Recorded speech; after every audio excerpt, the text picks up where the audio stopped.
Today I'm going to be taking y'all along on how to make the beautiful Elizabeth stitch. This is a very dense stitch. It's perfect for blankets, dishcloths, even tops. And I love this stitch because it has a little bit of a texture feel to it, kind of like the lemon peel stitch. The great thing about the Elizabeth stitch is it is a 1-row repeat. So once you do your chain and do your first row, you are repeating that throughout the whole thing. So it's a very easy pattern to memorize. But if you need a little incentive to try new crochet stitches, this bingo board is linked in the description below.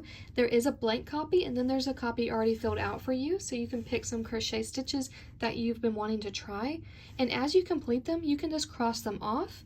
And once you've done 5 in a row, anyway, that's when you get to go to the store and buy new yarn. The first thing we need to do is create a slip knot. There are various ways to create a slip knot. This is just the way I prefer to do mine.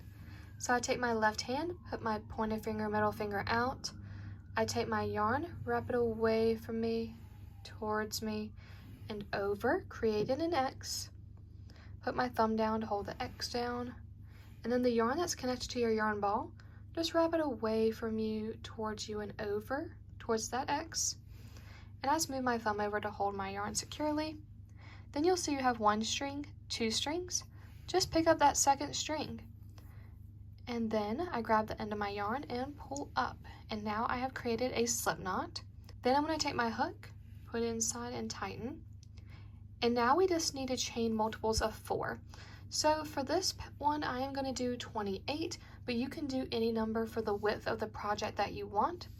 So I am going to just chain, and that means we're going to wrap away from us, towards us, and pull through. So that's 1, wrap away, towards you, pull through, 2, 3, 4, 5, 6. Now we've chained the amount that we want, and now we are going to begin by working into the 4th stitch from your hook.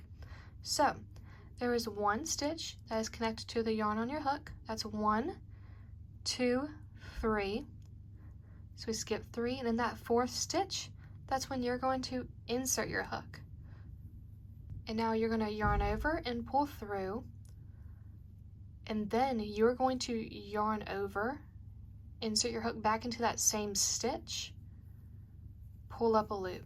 So you should have 1, 2, 3, 4 loops on your hook, and you are simply going to yarn over and pull through all 4 loops. And now you've created a little bean, and this is what we're going to be doing all the way down. So we created our bean. We are going to chain 1 to secure it, and then we can skip a stitch. And then into that 2nd stitch, we are going to create another bean. So we're going to skip a stitch, go into the next stitch, insert our hook, yarn over, pull up.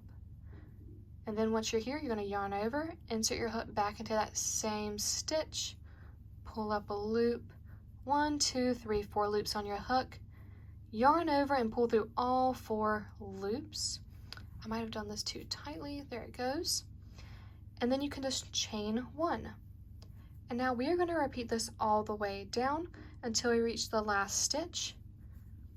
But this is essentially how the pattern is going to repeat, but I will show you how to insert your hook once you have created your first row, because it is a little bit difficult to see where you should insert your hook. So make sure you're always skipping 1, moving into your next stitch. And let's meet up once you've completed this row. Now your work should look something like this, and I have just created our last bean stitch in the last stitch. So the way we are going to move to our next row is we're going to chain 1 to secure our bean, and then you're going to chain 2.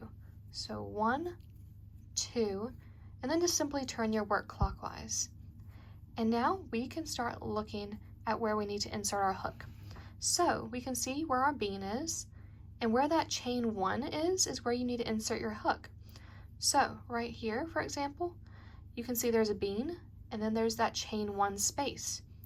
So we are going to insert our hook into that chain 1 space right here, pull up a loop, yarn over, insert your hook back into that chain 1 space, pull up a loop, yarn over and pull through all 4 loops. And then you can just chain 1. And now we're going to move to our next one. You can see the chain 1 space is right here because it's after our bean. Insert a hook, pull up a loop, yarn over, insert your hook back into that same stitch, pull up a loop, yarn over, pull through all 4 loops, and then just chain 1 to secure. And now we are simply going to do this all the way down until we reach the end of our row. So we're just going to insert, pull up, yarn over, insert again, pull up, yarn over, chain. All right, now your row 2 should look something like this, and we are going to notice at the end there's a bean stitch, but then you have a chain 3 from the beginning. So we are going to work a bean stitch into that chain 3. So you're just going to insert your hook into that hole, pull up a loop, yarn over, insert your hook back into that same stitch, pull up a loop, yarn over and pull through all 4 to create your bean, and then chain 1 to secure it. Now just chain 2 and turn your work clockwise. And that's as simple as this project's going to be, guys. It's really easy to do. Just make sure you are working into that chain 1 space each time when you create this bean stitch. And now you can just repeat this pattern to create the amount of rows you need for the desired length of your project.